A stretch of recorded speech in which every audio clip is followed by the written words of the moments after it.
졸혼이라고 한 번쯤은 들어보셨을 거예요. 그런데 졸혼했다고 해서 뭐든지 다 용서가 되고 뭐 해결되고 그런 건 아닐 것 같아요. 전혜연 평론가님. 예, 졸혼 이게 일본에서도 한동안 굉장히 주목을 받았고요. 우리나라 예능 프로그램에서도 많이 나왔습니다. 네.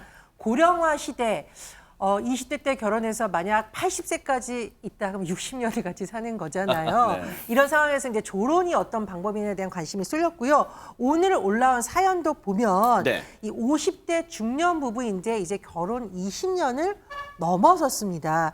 그런데 최근 몇 년 사이에 관계가 좀 소원해졌는데 아내분이 관계 회복을 노력을 했지만 잘 안 됐어요. 두 사람이 이혼을 해야 되나 말아야 되나 고민하던 타에 일시적인 위기일 수도 있으니까 이혼 말고 일단 졸혼을 하자 이렇게 뜻이 모아진 겁니다. 아니 근데 사실 저는 이 졸혼이라는 얘기 들을 때마다 늘 궁금했어요. 하재근 평론가님. 이혼 대신 졸혼하자? 졸혼이라는 게 이게 실체가 뭡니까? 졸혼의 실체는 뭐예요, 그러면? 그거는 저도 궁금합니다. 네. 많은 분들이 네. 졸혼이라는 단어를 저마다의 그 사정에 빗대서 각각 주관적으로 해석을 하는 것 같은데 네. 한마디로 부부관계가 지금 안 좋아지긴 했는데 당장 이혼은 하지 말자. 대충 그 정도의 의미로 쓰이는 것 같습니다. 네. 이 부부 같은 경우에도 당장 이혼은 하지는 않되 결혼 상태를 유지는 하되 네. 각각 떨어져 지내면서 이 결혼 상태를 어떻게 할 것인지에 대해서 고민을 해보자. 예. 이렇게 부부가 합의를 하면서 졸혼 계약서를 작성했다고 합니다. 사실은 이게요, 약간 느낌은 외계어 같기도 해요. 왜 보세요? 이게 또 별거도 아니잖아요. 졸혼이라는 이 이름으로 묶여 있어요. 각자 지금의 결혼 관계를 유지할 걸 생각하면 잠깐 떨어져 있자. 근데 별거는 아니래요. 근데 졸혼이래요. 근데 졸혼 계약서를 썼대요. 대박 사건. 계약서 내용이 뭡니까? 안진영 기자님. 제가 개인적으로 볼 땐 이혼이 주는 부정적 뉘앙스 때문에 네. 만든 신조어가 아닐까라는 생각이 드는데 네. 그래도 그 안에 그들이 서로 원하는 내용을 담은 계약서는 많이 작성을 합니다. 그래서 이 부부의 경우는요. 첫 번째, 공동 재산에 대한 구체적 분배 방식을 명시하자는 거죠. 네. 그리고 두 번째는 어떤 방식으로 할지 여부인데 함께 살고 있는 집에서 남편이 수일 내로 나갈 것, 그리고 분가 이후 서로의 사생활을 침해하지 않는다 등의 내용을 적시하고 있고요. 이 계약 기간도 담겼습니다. 작성일로부터 5년이라는 건데 그럼 이 5년이 지나면 어떻게 될까요? 부부 중 한 명이라도 이혼을 요구할 경우엔 조건 없이 합의 이혼하는 걸로 계약서 내용을 정했습니다. 참, 뭐 이분들은 심사숙고해서 계약서를 썼겠지만, 졸혼 계약서를 썼겠지만, 계약서 내용을 읽어보면 그냥 서글픕니다. 하재근 평론가님. 이게 이런 내용이, 그러면 이게 이혼과 다른 바가 뭡니까, 솔직히? 글쎄요, 좀 어떤 사정이 있는지는 모르겠는데 네. 혹시 뭐 자녀들이 있어서 뭐 당장 이혼을 할 수 없는 상황인지 네. 그건 잘 모르겠지만 어쨌든 지금 남편이 집을 나가기로 계약을 했잖아요. 네. 진짜로 바로 집을 나갔습니다. 어머. 그래서 두 부부가 사실상의 별거를 하게 된 거예요. 네. 남편이 이제 별도 거처를 정했고 그렇게 졸혼 상태가 됐지만 이 부인 입장에서는 그래도 이제 부부 관계를 회복시키려고 어느 정도의 노력을 했던 것 같습니다. 그런데 남편이 네. 별거 상태에서 한 동호회에서 다른 여성을 만나가지고 교제를 시작했다고 합니다. 하하. 그 다른 여성한테 남편이 내가 이렇게 졸혼 계약서를 쓴 상태다. 졸혼 계약서 내용을 전달했다고 합니다. 아니, 전혜연 평론, 진짜 이 부부는 더더욱 미스터리한 관계인 게 이 남편이라는 사람은 졸혼 계약서가 무슨 자랑이라고 지금 동호회에서 만나 교제를 한 여성한테 이걸 자랑해요. 이 내용을 전달해요?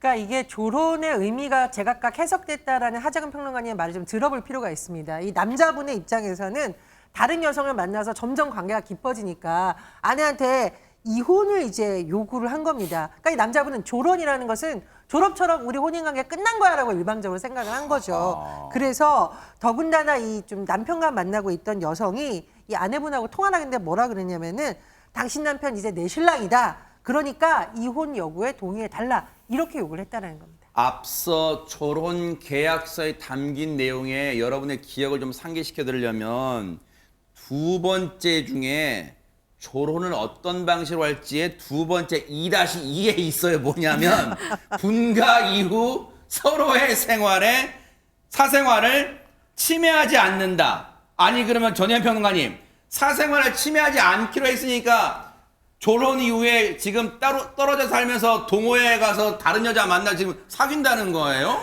근데 이게 이제 법적으로 잘 보셔야 됩니다. 이혼이 아니라 졸혼이잖아요. 네. 그리고 계약서를 쓴 상황인 거죠. 그러니 아내 입장에서는 이거 졸혼 계약서 위반이다 이렇게 요구를 한 겁니다.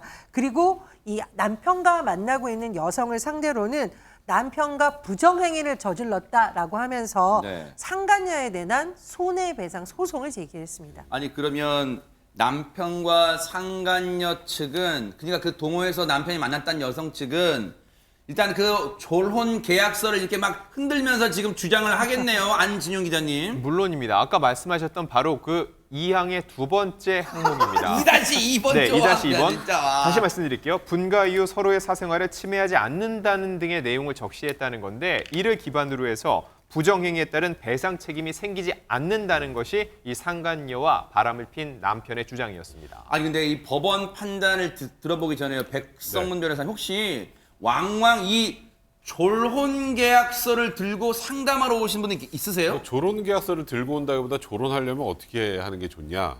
뭐 이런 뭐 상담들은 종종 있죠. 그래요? 그러니까 조론이라는 게 이런 거예요. 그러니까 이제 좀 나이가 한 5, 60 정도 된 결혼 생활 오래 한 부부가 그러니까 이 아내는 평생 남편과 아이들 때문에 자기 삶이 없었고 아하. 남편도 평생 아내와 가족들을 또 이렇게 먹여 살리느라 자기 생활이 없었고 아하. 그러면 네. 혼인 관계는 유지를 하되 네.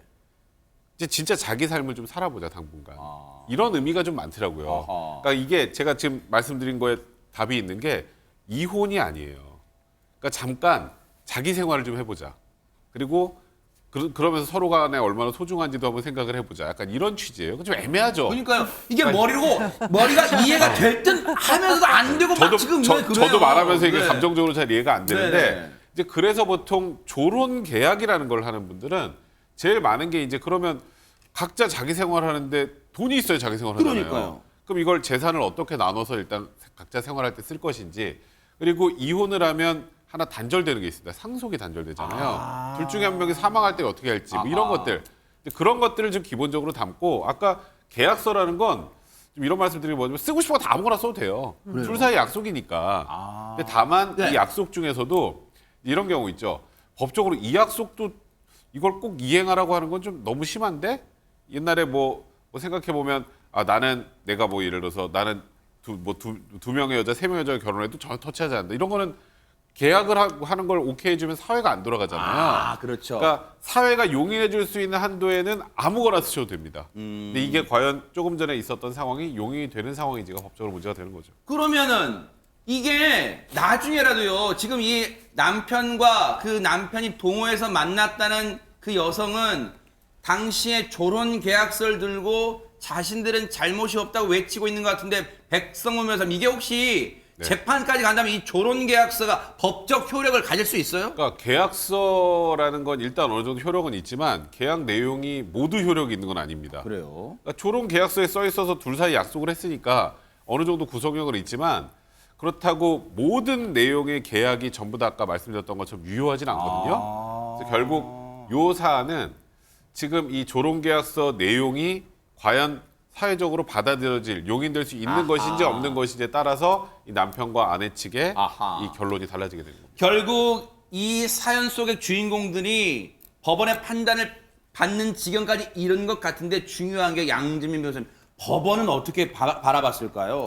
법원은 일단 아내의 손을 들어줬습니다. 오호. 졸혼 계약서가 법원에서 봤을 때 합당한 내용이 들어있지 않다라는 거죠. 그러니까 부부 사이에 부정행위를 하지 않아야 한다는 이제 성적 성실 의무가 존재하는데 그런데 이 졸혼 계약서를 작성했다고 해서 그러한 성적 성실 의무가 면제되는 것은 아니다라고 판단을 했고요. 우리도 계속해서 이야기를 하고 있지만 결혼 생활은 유지가 되는 거잖아요. 아하. 이혼한 상태가 아닌 상황에서 그러한 부정행위가 발생했기 때문에 그러네요. 이 여성과 그리고 남편의 행위는 명백한 부정행위에 해당한다라고 이야기를 했습니다. 그러면서 재판부는 이 졸혼 계약서의 내용은 우리가 이렇게 이혼을 하자라고 합의하는 게 아니고 우리가 5년간 이혼을 할지 말지 어떤 방식으로 할지 이 이혼 여부에 대해서 숙고해보자라는 것이 취지이지 우리 이혼해서 이렇게 따로 살자 어떤 부분에 대한 합의가 있었던 건 아니다라고 봤고요. 결국 부정행위를 인정해서 여성이 아내에게 위자료 500만 원을 지급하라라고 판결을 내렸습니다. 그러니까 네. 별거하고 있다고 해서 다른 여자, 다른 이성, 다른 남자를 만나는 게 용이 되지 않잖아요. 네. 그건 똑같습니다. 이게 아하. 이혼이 아닌 이상 법적으로 부부기 때문에 우리 조론 계약이라고 써서 서로 사생활 같은 거 터치하지 말자라고 계약을 해도 제가 말씀드렸던 것처럼 계약은 당사자의 효력이 있을지 모르겠지만 사회적으로 봤을 때 과연 타당한가를 놓고 보면 이건 아무리 둘이 약속을 했다고 하더라도 이건 사회적으로 받아줄 수 없다라는 걸 법원에서 확인해 준 겁니다. 뭐 이 위자료 500만 원에 이 아내분의 울분이 풀렸다고 생각되진 않아요. 중요한 건 졸혼 솔직히 느낌 다가오지 않는 시청자분 많으실 거예요. 졸혼은 이렇게 활용하는 게 낫지 않을까 생각해봐요. 혹시 그동안 힘들었던 그래서 자기 자신을 돌아볼 시간이 없었던 분들이 남편과 아내가 자기 자신에게 스스로 위로해라는 시간도 가져보는 그런 시간을 가지라는 거지. 이게 엉뚱하게 이런 식으로 행동하면 그건 잊지 않은 제도만도 못합니다. 그런 생각해 보시기 바랍니다. 보고 계십니까? 대박 사건. 네, 안녕하십니까? 김명준입니다. 여러분과 함께하는 뉴스파이터. 다양한 소식과 뉴스를 보고 싶으시면 화면 오른쪽을 꾹 눌러 구독해 주시길 바랍니다. TV로도 유튜브로도 여러분께 한 발 더 다가가겠습니다. MBN 뉴스와 뉴스파이터를 사랑해 주셔서 고맙습니다.